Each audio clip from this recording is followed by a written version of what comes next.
ঈদের ছুটি শুরু হতেই রওনা হলাম পশ্চিমবঙ্গের পথে। 2024 সালের পরিবর্তিত রাজনৈতিক পরিস্থিতির কারণে অনেক দিন ধরে ভারতের ভিসা পাচ্ছিলাম না। তবে আমি যে ভিসায় যাতায়াত করি তা বন্ধ ছিল না কখনোই। যদিও সার্ভার সমস্যার কারণে কয়েকবার চেষ্টা করেও অ্যাপয়েন্টমেন্ট পাচ্ছিলাম না। অবশেষে গত এপ্রিল মাসে একদিন চেষ্টা করতেই পেয়ে গেলাম অ্যাপয়েন্টমেন্ট। ফাইল জমা দেওয়ার মাত্র 2 দিনের মাথায় ভিসা হাতে চলে আসে। তবে আমি কোন ভিসায় ভারতে গেছি তা একটু পরেই বলছি। ভিসা হাতে পাওয়ার পর ঠিক করলাম এবার ঈদের ছুটিটা শ্বশুরবাড়িতেই কাটাবো।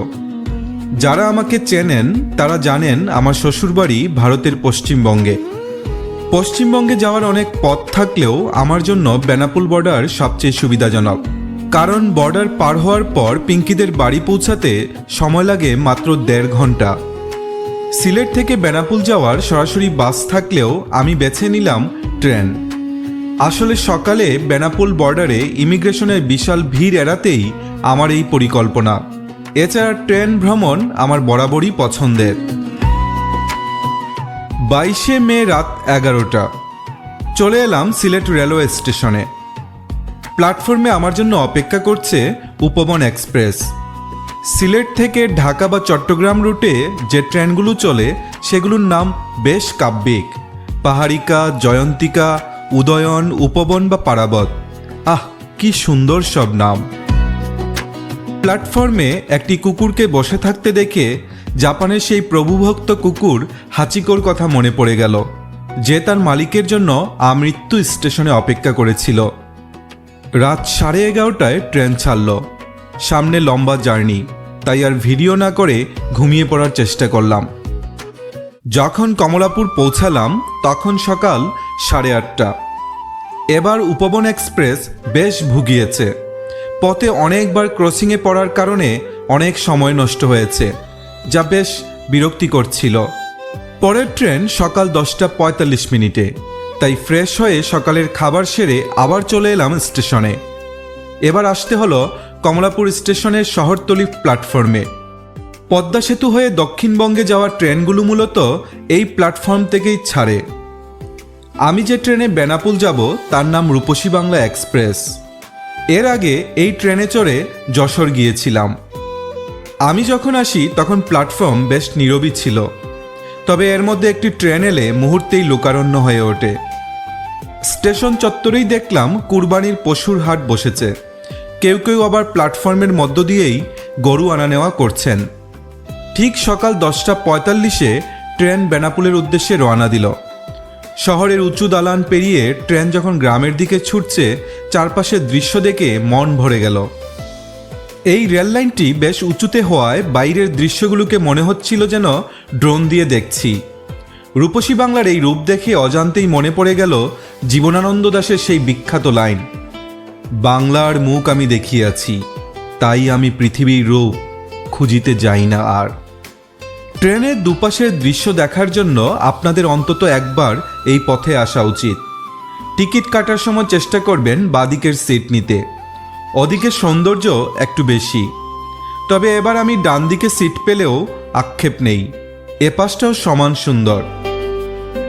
কিছুক্ষণের মধ্যেই ট্রেন পদ্মা সেতু পার হতে শুরু করলো।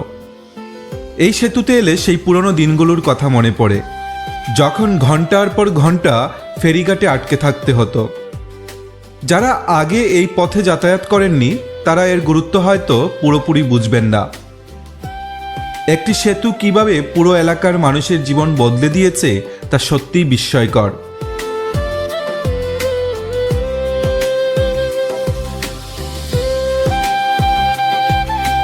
পাঁচ মিনিটেরও কম সময়ে আমরা প্রমত্তা পদ্মা পার হয়ে গেলাম। চলতে চলতেই এবার শুনুন আমার ভিসার কথা। বর্তমানে ভারতীয় ট্যুরিস্ট ভিসা বন্ধ থাকলেও মেডিকেল বা বিজনেস ভিসা চালু আছে। আমার ভিসা ক্যাটাগরি হলো এন্ট্রি X1। ভারতীয় নাগরিকের বিদেশি স্বামী বা স্ত্রী এবং সন্তানদের এই ভিসা দেয়া হয়। নন এসি বগিতে যাচ্ছিলাম, তার উপর জ্যৈষ্ঠের প্রখর রোদ। যশোরের দিকে যত এগোচ্ছিলাম গরমের তীব্রতা যেন ততই বাড়ছিল। দুপুর 2:19 পৌঁছালাম বেনাপোল।